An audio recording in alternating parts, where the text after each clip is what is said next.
شروع کرتا ہوں اللہ کے نام سے جو تمام جہانوں کا مالک ہے اور جس نے ہمارے دلوں کو ایمان کے نور سے منور کیا۔ السلام علیکم معزز ناظرین، آج کا ہمارا ٹاپک ہے وحی کا نزول۔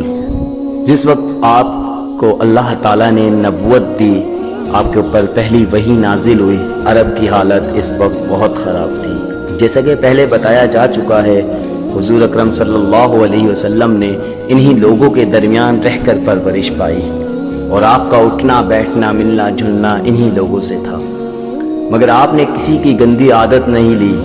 آپ کے ہر کام میں صفائی ستھرائی پائی جاتی تھی۔ آپ کی دیانت اور سچائی اور پاکیزگی کی شہرت ہوتی چلی گئی اور لوگ آپ کو صادق اور امین کہہ کر پکارنے لگے۔ جب آپ 25 سال کے ہوئے تو آپ کی شادی حضرت خدیجہ سے ہوئی جو بیوہ تھیں۔ حضور اکرم صلی اللہ علیہ وسلم تجارت کا مال لے کر عرب کے مختلف علاقوں میں جاتے، وہاں بھی آپ کو امین اور صادق کہہ کر پکارا جاتا۔ مکہ معظمہ کے 3 میل کے فاصلے پر پہاڑ میں ایک غار تھا جس کو غار حرا کہتے ہیں۔ حضور اکرم صلی اللہ علیہ وسلم کئی روز کھانا لے کر اس غار میں چلے جاتے اور وہاں اکثر خدا کی عبادت اور سوچ و بچار میں وقت گزارتے۔ رمضان المبارک کا مہینہ تھا اور آپ کی عمر 40 برس کی ہو چکی تھی۔ آپ معمول کے مطابق غار حرا میں عبادت میں مشغول تھے۔ اچانک حضرت جبریل علیہ السلام تشریف لائے اور قرآن پاک کی یہ آیتیں پڑھ کر سنائی۔ بسم اللہ الرحمن الرحیم، اقرأ بسم ربک الذی خلق، خلق الانسان من علق، اقرأ وربک الاکرم، الذی علم بالقلم، علم الانسان ما لم یعلم۔ ترجمہ: پڑھ اپنے رب کے نام سے جس نے پیدا کیا، جس نے انسان کو جمے ہوئے خون سے بنایا۔ پڑھ اور تیرا رب بڑا کریم ہے جس نے قلم کے ذریعے علم سکھایا اور انسان کو وہ بتایا جو وہ نہیں جانتا تھا۔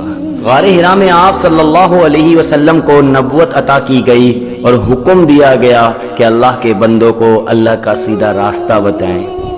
یہ کام کوئی آسان کام نہ تھا۔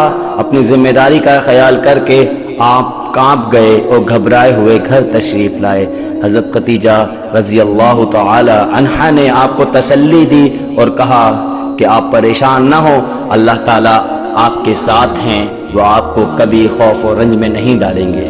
آپ صلی اللہ علیہ وسلم نے اللہ کے حکم کے مطابق سب سے پہلے اپنے قریبی رشتہ داروں اور گہرے دوستوں کو اللہ کی طرف بلایا اور فرمایا، قولوا لا الہ الا اللہ، کہو اللہ کے سوا کوئی معبود نہیں۔ جیسا کہ پہلے بتایا جا چکا ہے، اس زمانے میں عرب میں بت پرستی کا زور تھا۔ خانہ کعبہ جو اللہ کا گھر ہے، اس میں بے شمار بت رکھے تھے۔ ان کی سمجھ میں یہ بات نہ آتی تھی، اس بات پر آپ سے لڑنے کو تیار ہو گئے۔ سب سے پہلے حضرت خدیجہ رضی اللہ تعالی عنہا، حضرت علی کرم اللہ وجہ، آپ کے چچا زاد بھائی حضرت زید بن حارث، آپ کے آزاد کیے ہوئے غلام، اور حضرت ابو بکر صدیق رضی اللہ تعالی عنہ جو حضور اکرم صلی اللہ علیہ وسلم کے گہرے دوست تھے، ایمان لائے اور اللہ کے دین کو پھیلانے لگے۔ ہمارے پیارے نبی حضرت محمد مصطفیٰ صلی اللہ علیہ وسلم کو اللہ کا دین پھیلانے میں بڑی تکلیف برداشت کرنی پڑی۔ اللہ پاک قرآن مجید میں اپنے پیارے نبی کو تسلی دیتا ہے اور ہدایت فرماتا رہا کہ اس طرح کرو۔ آپ صلی اللہ علیہ وسلم کی تسلی اور قوم کی عبرت کے لیے پہلے انہیں قصے بتائے گئے کہ جن قوموں نے اپنے نبی کا کہنا مانا وہ دین و دنیا میں کامیاب رہیں، اور جنہوں نے اپنے نبی کا انکار کیا اور اس کا کہنا نہ مانا وہ قوم اس دنیا سے بھی نیست و نابود کر دی گئی اور آخرت میں بھی اس کو بڑی سزا ملے گی۔ یہ قصے تم سب کو سنائے جا چکے ہیں۔ اب ہم قرآن پاک سے صرف چند واقعات بتائیں گے کہ ہمارے پیارے نبی اپنی قوم کو کس طرح سمجھاتے رہے اور قوم کیا جواب دیتی رہی۔ حضور اکرم صلی اللہ علیہ وسلم جب ایمان کی دعوت دیتے تو مسلمانوں کو بیوقوف بناتے، اور جب ان سے کہا جاتا ہے کہ ایمان لاؤ جس طرح سب لوگ ایمان لائے تو وہ کہتے ہیں کہ ہم اس طرح ایمان لائیں جس طرح بیوقوف ایمان لائے۔ سنو، لیکن وہی ہیں بیوقوف پر وہ نہیں جانتے۔ اور کافر کہتے ہیں قرآن من گھڑت باتیں ہیں جو اس نے بنا لی ہیں اور لوگوں نے ان کی مدد کی ہے۔